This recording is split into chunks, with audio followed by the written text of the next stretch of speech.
Welcome to a slightly different Hands Up If You're Human podcast. Yesterday, all our avid listeners will have known that Lisa's story, or rather Lisa's remarkable story, was released as an episode. This is a follow-up to that. Lisa, why are we recording this today?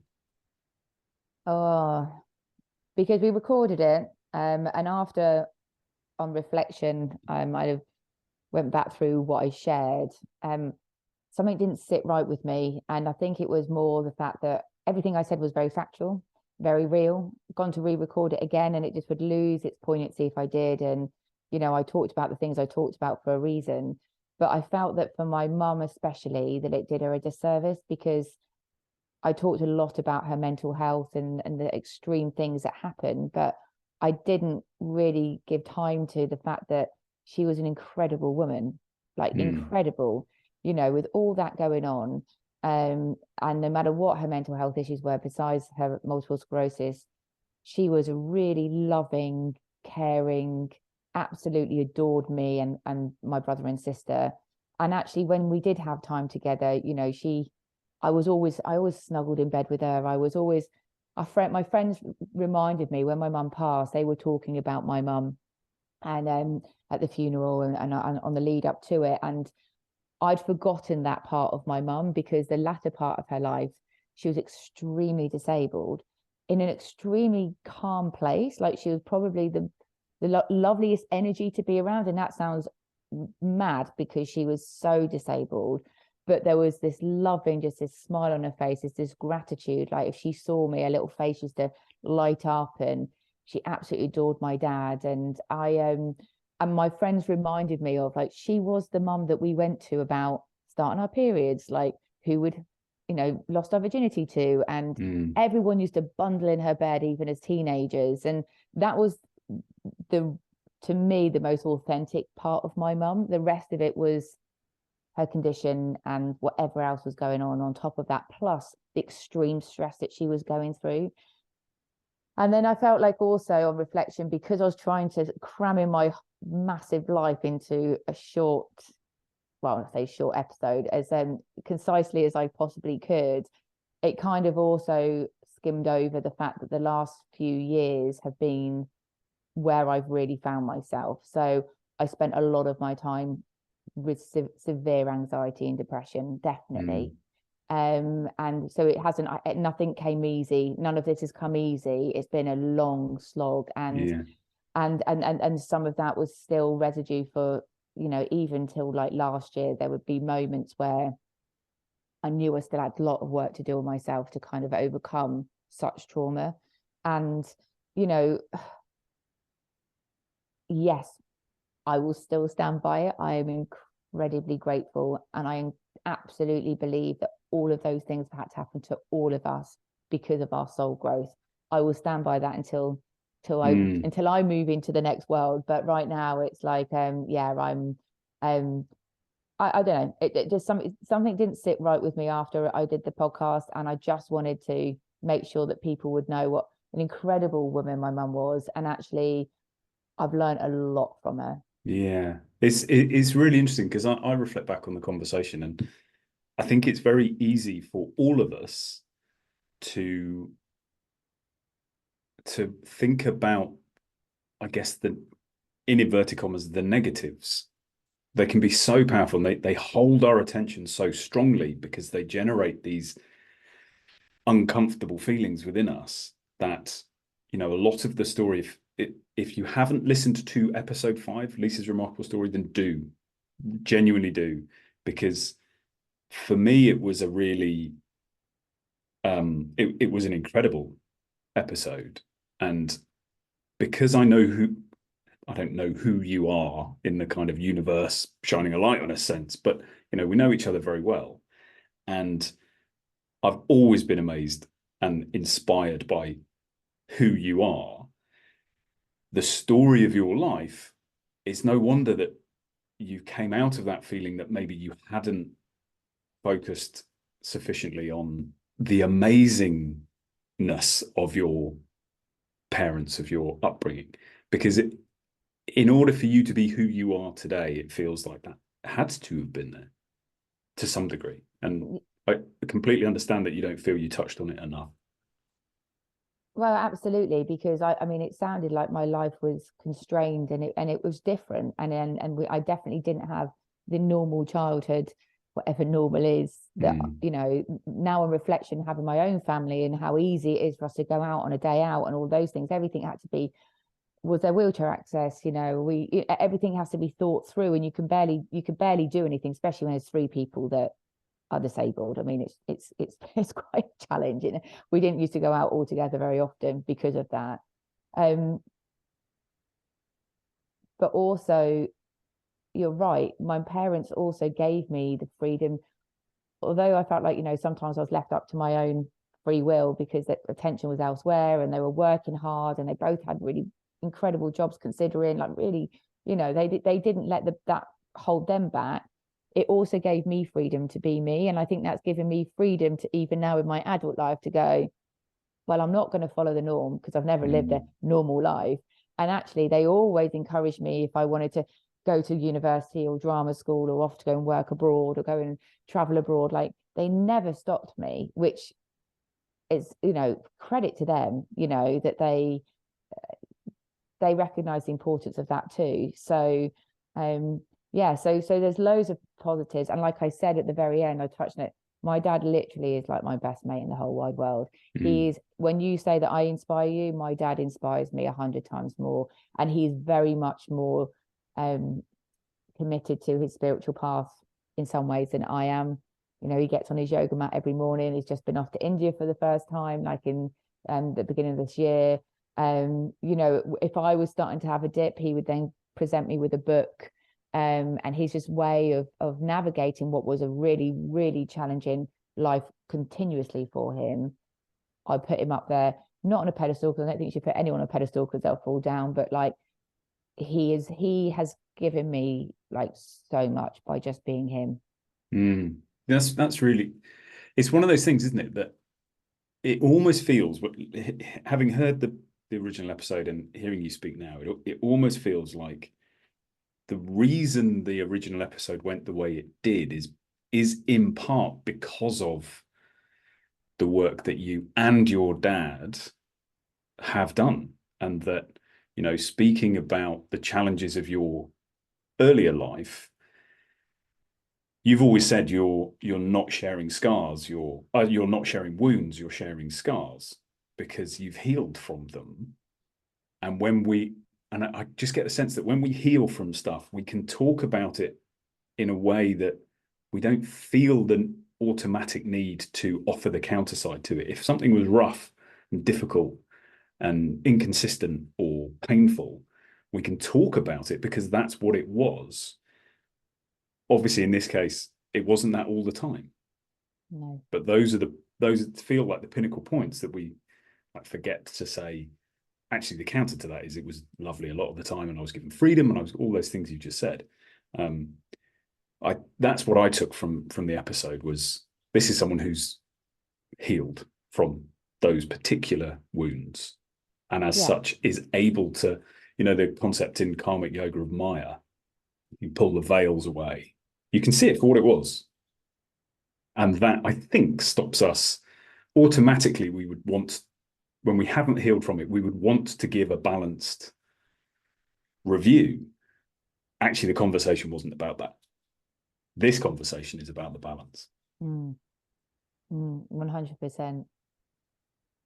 Yeah. And I, you know, my belief system is that, you know, we get challenged by life. The Buddhist philosophy is that we learn from suffering. We do. You either do or you don't, but you do in some ways. And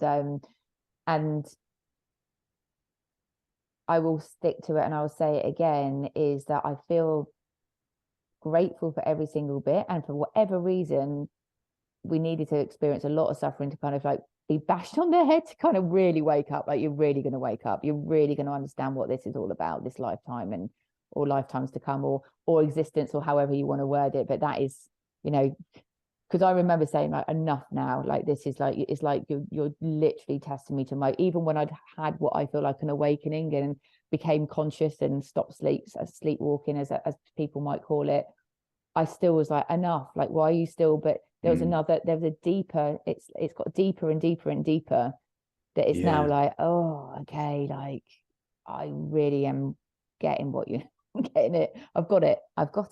And I want to share that with people. And that's where I think, we keep on wondering what our purpose and whatever. If I can share my story and continue to do the work that I do and help people overcome their challenges and their struggles, then that's what I'm here to do. And I will do it until, well, I'll just continue doing it. Yeah, because you said earlier there were two things you felt that the first conversation didn't properly cover. One was the balanced side of your upbringing, and the second piece was the more recent, exactly as you've just said, the universe saying, "Yeah, I'm sorry, you've got more lessons to learn."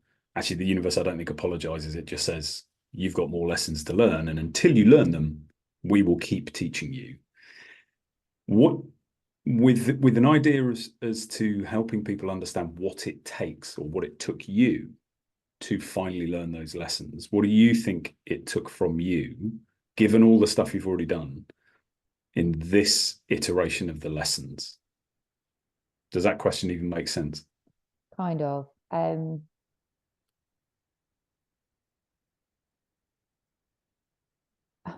one, there's a lot of things you're not in control of.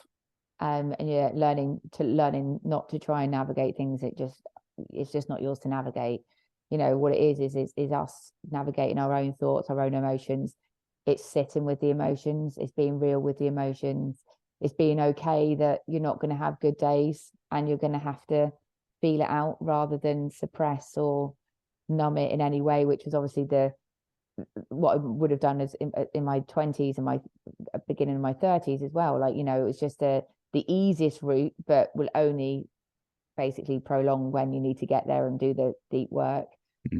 Also having the toolbox already sorted. So I think that, my need to do yoga, my need to have energy work, my need to speak and do coaching with people or counseling. I ended up going to a counselor when Mum and Craig died because they were like, you've had two traumas so close to each other. And I was like, 100%, I'm up to go and see a grief counselor. Really beneficial. But again, that was at a level which was like, yeah, okay, I've never experienced grief before, all these things I'd never really understood. But it only got to a certain, it was, to me, then it was surface level. Then we're not talking about soul growth or lifetimes, or what it was for Mum and Craig and their lifetime, what they needed to experience. It was like, okay, I've got what I needed from that. Now I need to go to another teacher that is deeper on the spiritual path. But I was already there, so I wasn't needing to go too far, if that makes sense. It was and it just, I think it was a change in compassion. Like, I cannot explain how awful it was for my mum and brother for the last year of their life, and in and out of the hospitals, and the hospitals being in the state that they're in, and watching things go terribly wrong on many, many times, and knowing I can't do anything about that. Like, really genuinely, I cannot do anything about that. I think once I switched it to that was their suffering, because they needed to experience that, because they don't want to come back and learn those lessons next lifetime. However bonkers that sounds, because 20 years ago you'd have said that to me and I'd have been like, go fuck yourself, and sorry for my language, but I would have been. That now I'm like, I think that acceptance of that, going, that was their journey, that was their lessons, that had nothing to do with me. I'm only responsible for how I behave and how I show up.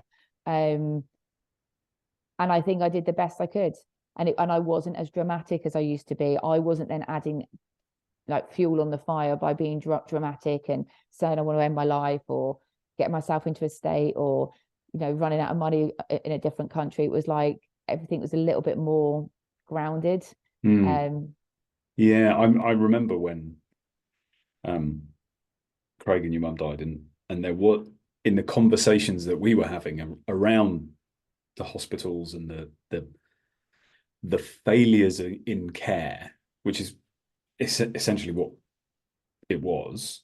There was I always got a sense there was a surrender in you, not a surrender as in I'm giving up, but just I'm I'm no longer going to spend my energy worrying about things I cannot affect. And I think when I asked the question very badly about what it required of you, that's what I've witnessed in you, is that kind of that I can rail against the universe all I like.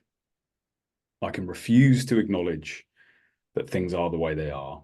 I can refuse to accept where I can make change and where I can't, in which case the universe is going to keep teaching. It's Yeah, going to keep teaching. and stop comparing and wishing it was different. Because if you go down that rabbit hole, you know, my dad, for example, you know, like, I mean, we took him on holiday last year, and I remember thinking, oh my God, you're having like, again, like an experience of a family holiday. We never had that like that.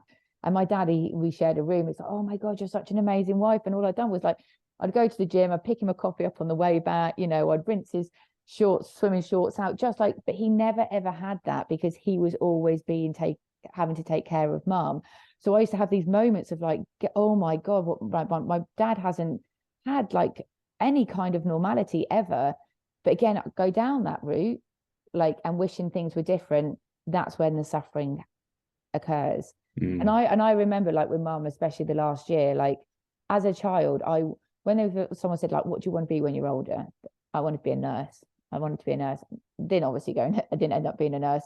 But I remember my mum's care was so, like, she had a stoma bag, she had a feeding tube, she had a suprapubic catheter, she had to be, you know, her drinks had to be thickened. I mean, at the end, she couldn't even have any food or drink. But you know, it was nursing. I was nursing, and I remember thinking, I'm going to take care of her as if this is her last ever day. I did that for a long, long time. So I had no guilt when actually that I hadn't done my best to support my mum, you know, Yeah. even on the days I was tired and exhausted, and you're going like, can't do this anymore. Like, no, show up. This is like, she wishes she definitely wouldn't want to be in this state. I'm going to take care of her. But that's where it's when you fully accept this is it, and you cannot do anything about it except Yeah. for be kind. Well, I mean, I think that's what's coming through for me, is that you cannot change the circumstance you were in. Your mother was degeneratively ill, and at some point her life was going to end as a result of her illness. Can't change that, but that surrender to that truth does not mean you give up, because you fully embraced and embodied the things you could affect, you could impact, and that was how you showed up for her, how you cared for her, and how you made her days. You shaped how her days were, given the unchangeable circumstance. Her existence was better because you owned what was yours to own and didn't waste your energy trying to fight things that were not yours to own. And that learning came from my dad, Right. because he got there before I did with that. Right. Interesting. So, you know, and even, you know, even now, like with my sister, I mean, every part of the system in care is absolutely broken. It's a huge machine that you cannot go up against and change. You cannot. But you still have to be involved with it. We still have to be involved with social services and a care home and a neurologist for Becky, and the same problems are still there. The difference is you get really freaking angry. Like I think anyone does with anything these days. Like, everything takes longer, doesn't it, when you just need to sort out what you think is a really simple thing like car insurance, and then you've got to go on a live chat, and then you're like, it's like that, but it's about someone's well-being, that you've witnessed so much suffering that you don't want that to happen again. You want her to have a gentle last however long Becky is here for, which I don't think she's going anywhere too far, like too soon. But you're like, oh, like, so how do you, it's mindset. It's a change of mindset. And that's ultimately it. It's a change of mindset and taking care of yourself. You know, if I'm tired, if I've been overdoing it in any way, if I'm unwell, then everything feels overwhelming. And I have come to the conclusion that I need more space around a lot of my life now. I don't need to fill the gaps where the care was there, or had 3 young children who now, like, 2 of them are more self-sufficient. Like, I felt like, right, this is my time. I've got to prove myself. I've got to, I've gone even that, and that's all a new thing. No, I don't. I really don't. I can be really of great service to a lot of people if I don't Yeah. overwhelm myself with it, if I don't over commit to things. And It's then when you're sorry. dealing with Becky, or all the things that are coming up for her, because we had a thing at the beginning of the year which did top me over the edge, that was my next lesson again. You didn't give any space around that to happen. Of course, you don't know what's going to happen, and you want the best outcome for everyone, but actually everything is a struggle when you've got a disability or supporting someone with a disability. It just is. That's really interesting, because that we often hear in the coaching industry and wellness industry, putting yourself first is not a selfish act. And we're not brought up or conditioned to believe that. We are taught to say putting yourself first is selfish. But the nuance of it is really important. You've just covered there that, you spent a huge portion of your life with your diary full of family, immediate family, your little network of family, your kids and your husband, your familial family, your parents and your siblings, your work, your clients, all of this stuff filling your day. And it's really difficult when time gets freed up not to fill it with other stuff, because we're conditioned into this sense of, well, I have to prove myself, as you've said. But to have the opportunity, I think I'm beginning to understand how you approach this, having the opportunity to test those things, to have the universe go, you're not learning your lessons, so here's another one, and have the opportunity to come up against these incredibly difficult challenges and see them as a reminder of the work that is yours to do and the work that isn't. I'm beginning to see that as the shift. That's the mindset shift. It isn't, if I change my mindset, I don't have problems, I don't have challenges. It's, I'm going to have challenges, because that's the human condition. That is the nature of the universe. How I approach them is, what am I learning in this moment? Or what have I failed to learn until this moment? How can I search that bit out whilst doing all the work that is mine to do within solving the problem and all that kind of stuff? It's really interesting. And you just reminded me, like, a lot, like, again, this is a new thing, like in the last year. I blamed if anything goes wrong, I'm the first one to say sorry. I'm the first one thinking it's my doing. And that must have come from like a coping, some way coping, like, but I had my part to play in this. I should have done this better. I should have, and again, even saying my story out loud. And even the other day, I was given an award, which they're going to announce, I think, in August. But they did a blurb on me about how I'd support this charity, and it was when Mum and Craig were ill, and then they passed away. We paused, but then I came back, and I thought, I hadn't even noticed how, like, I was even doing that. I just went straight into the negative, that I've ended up having to say, I can't do that for now. Seeing like it's my fault, I've let them down, rather than, no, you didn't let anyone down. You did a really great job. Actually, you just, rightly so, needed to stop for a bit. Like, Yeah. But yeah, I mean, even my husband would say, like, if, normal relationship problems, I always take ownership for like a lot of stuff. It's only recently I've gone, no, this isn't mine, on lots of things. Like, this isn't mine, actually, this is yours. Yeah. With friends, with family, with partners. Like, but it's taken all of this time to get there. That's what I'm trying to say. So again, we skimmed on it on the last episode. Like, it's not none of this is easy. No. And this is why all these self-help books and these lovely quotes. And I'm a sucker for a good quote, as you might see on my social media, because no I think more than 2 sentences. yeah.